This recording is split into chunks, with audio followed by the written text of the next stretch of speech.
तो भी याद रखो महाराज, जो भगवान का हृदय से और दिल से भगवान को चाहता है महाराज, भगवान ना जाने किस रूप पे आके उसको मिल जाते हैं।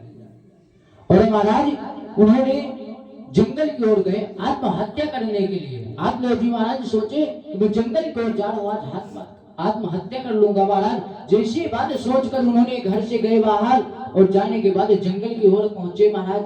आगे महाराज प्रभु श्री नारद जी महाराज मिल गए।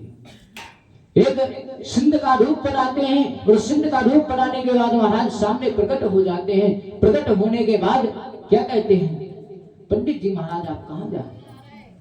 जैसी बात कहते हैं महाराज, तैसे आत्मयोगी महाराज जी क्या कहते हैं, कहते महाराज मेरे कोई संतान नहीं हो रही है और मेरी एक गौ माता है, उसके भी कोई संतान नहीं हो रही है, मैं क्या करूं महाराज? जैसी बात कहते हैं, बात कहने के बाद महाराज सिद्ध जी महाराज देखते हैं, कहते हैं सुनो पंडित जी महाराज, आप एक जन्म की बात छोड़ो, आपके 7 जन्म में कोई संतान नहीं होगी। और महाराज व्यक्ति एक जन्म में हलाकान है, जब सुन लिया 7 जन्म तक कोई संतान नहीं होगी महाराज, उनको चक्कर आया और उन्होंने जमीन पर गिर गए महाराज। और जमीन पर जैसे गिर गए और गिरने के बाद क्या कहते हैं, धन वृद्धा बल वृद्धा आयो वृद्धा ददास्तु चा तेषणं ज्ञानं हुष्टं नाचा किं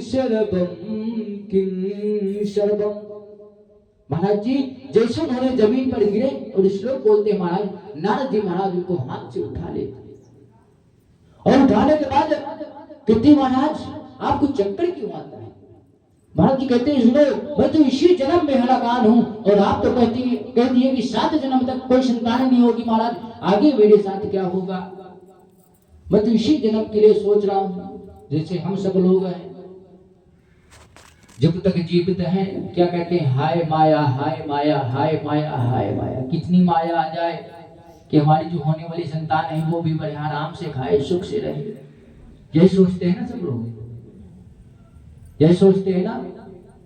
वैसे महाराज जी आत्मयोगी महाराज के अंदर था। पर महाराज जब ये करते करते महाराज जी उन्होंने कह दिया कि एक फल दे दो मुझे, अगर फल दे दोगे आप तो मेरी संतान हो सकती है महाराज। नारद जी महाराज एक फल जेब से निकाला और उस फल को आत्मयोगी महाराज को दे दिया। और जब महाराज उन्होंने आत्मयोगी महाराज जी को दे देते हैं और देने के बाद महाराज जी आत्मयोगी महाराज जी फल को घर लेकर गए और जैसे घर लेकर जाते हैं महाराज आवाज लगाते हैं धुंधली, और ये धुंधली जैसे उन्होंने धुंधली का नाम लेकर आवाज लगाए महाराज, धुंधली अंदर से आवाज करती है क्या